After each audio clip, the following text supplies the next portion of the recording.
આ મુદ્દે વધુ જાણકારી આપી રહ્યા છે રાજકોટથી અમારા સંવાદદાતા મોહિત ભટ્ટ। મોહિત, જાણકારી મળી રહી છે કે મોહન કુંડારિયાને રિપીટ કરાતા જ ભારતીય જનતા પાર્ટીના કાર્યાલયમાં અત્યારે એક ઉત્સાહનો માહોલ જોવા મળી રહ્યો છે, એકબીજાના મોં મીઠા કરાવવામાં આવી રહ્યા છે। શું તસવીર આપ ત્યાં અત્યારે જોઈ રહ્યા છો?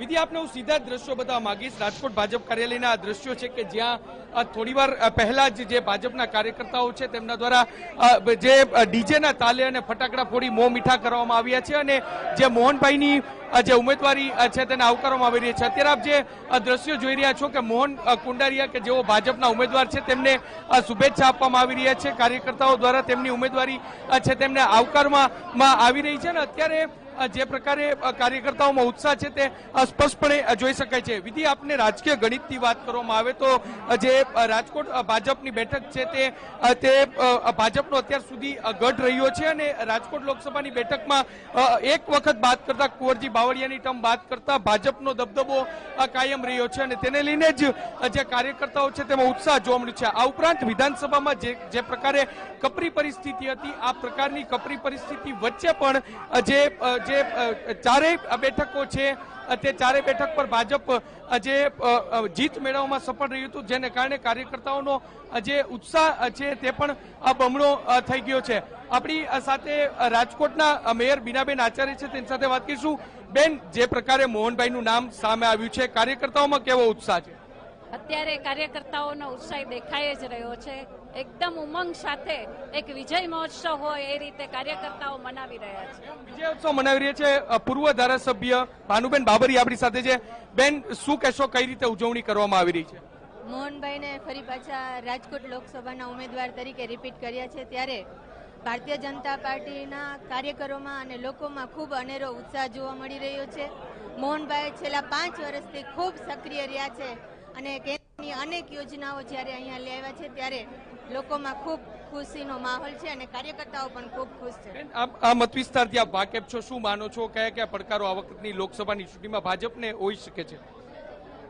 સમગ્ર દેશમાં અત્યારે એક નમો લહેર છે, એટલે કોઈ જાતના કોઈ પડકાર નથી, ભારતીય જનતા પાર્ટી વિન છે। નમો લહેર છે તેવું કહેવું છે અને અત્યારે કાર્યકર્તાઓમાં જે પ્રકારે ઉત્સાહ છે તે સ્પષ્ટપણે જોઈ શકાય છે। આપ જે દ્રશ્યો જોઈ રહ્યા છો તે પણ અહીંના જે ભાજપ કાર્યાલયના દ્રશ્યો છે। આપણે કેટલાક કાર્યકર્તાઓ સાથે વાત કરવાનો પ્રયત્ન કરીશું। આપ શું કહેશો, કયા પ્રકારનો ઉત્સાહ છે અહીં જોવા મળી?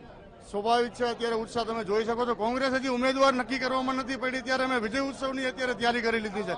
એક એવો ઉત્સાહ છે કે અત્યારથી જ અમે મોહનભાઈને જીત દેવડાવી દીધી એવો કાર્યકરમાં જોમ છે અને જંગી બહુમતી મોહનભાઈ જીતી જાય એવો અત્યારથી અમે મહેનતમાં લાગી ગયા છીએ અને ભારતીય જનતા પાર્ટીનો એક જ કાર્યકર મોહનભાઈને જીતાડવામાં આજથી જ લાગી જશે। મોહનભાઈ ને જીતાડવામાં આજથી લાગી જશે। ધારાસભ્ય અરવિંદ રૈયાણી આપણી સાથે। અરવિંદભાઈ, શું કહેશો, કયા પ્રકારનો ઉત્સાહ?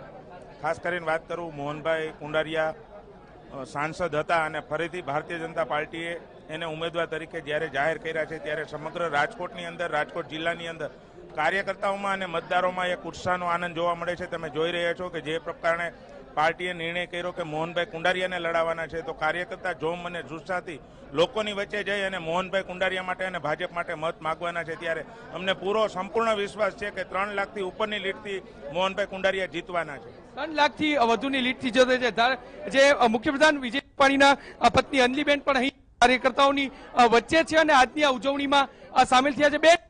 બેન, આજની ઉજવણીમાં સામેલ થયા છે, શું કહેશો?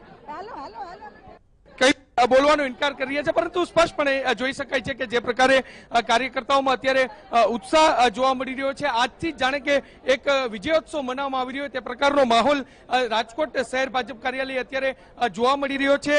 જે રીતે રાજકોટ લોકસભા બેઠક છે તે ભાજપનો ગઢ માનવામાં આવે છે અને તેને લઈને જ ઉજવણી છે તે અત્યારથી જ કરવામાં આવી છે। ફરી એકવાર આપણે કેટલાક કાર્યકર્તાઓ સાથે વાત કરીશું। શું કહેશો, કે આ પ્રકારનો ઉત્સાહ છે? આજે વહેલી સવારથી જ, એટલે કે મોહનભાઈને ગઈકાલે જ્યારે ટિકિટ આપવામાં આવી ત્યારે આજે વહેલી સવારથી કાર્યાલય ખાતે કાર્યકર્તાઓમાં એક અનેરો ઉત્સાહ જોવા મળ્યો છે અને ગત વર્ષે જ્યારે ગઈ ટર્મમાં મોહનભાઈ 2,46,000 મતે જીતા ત્યારે આ વખતે 3 લાખથી વધુ મતે જીતવાનો કાર્યકર્તાઓએ વિશ્વાસ વ્યક્ત કર્યો છે। કાર્યકર્તાઓએ વિશ્વાસ વ્યક્ત કર્યો છે અને અહીં જે ફટાકડા ફોડી મોં મીઠા કરી અને આ જે ઉજવણી છે તેને કરવામાં આવી છે એટલે વિધિ સ્વાભાવિક કહી શકાય કે લોકસભાની ચૂંટણીનું બ્યુંગલ વાગી ગયું છે અને રાજકોટમાં હવે ઉમેદવાર જાહેર થઈ ગયા છે ત્યારે કાર્યકર્તાઓમાં જરૂરથી અહીં ઉત્સાહ જોવા મળી રહ્યો છે. જી બિલકુલ બિલકુલ મોહિત, આભાર તમામ જાણકારી બદલ. તો જે તસવીરો અત્યારે રાજકોટથી સામે આવી રહી હતી તેમાં હજુ નામની જાહેરાત થઈ છે. કાર્યકર્તાઓ વિજયોત્સવ મનાવી રહ્યા છે. 3 લાખથી વધુ મતોથી જંગી બહુમતીથી જીતશે મોહન કુંડારિયા તેવો વિશ્વાસ અત્યારે મોહન કુંડારિયા અને કાર્યકર્તાઓ વ્યક્ત કરી રહ્યા છે.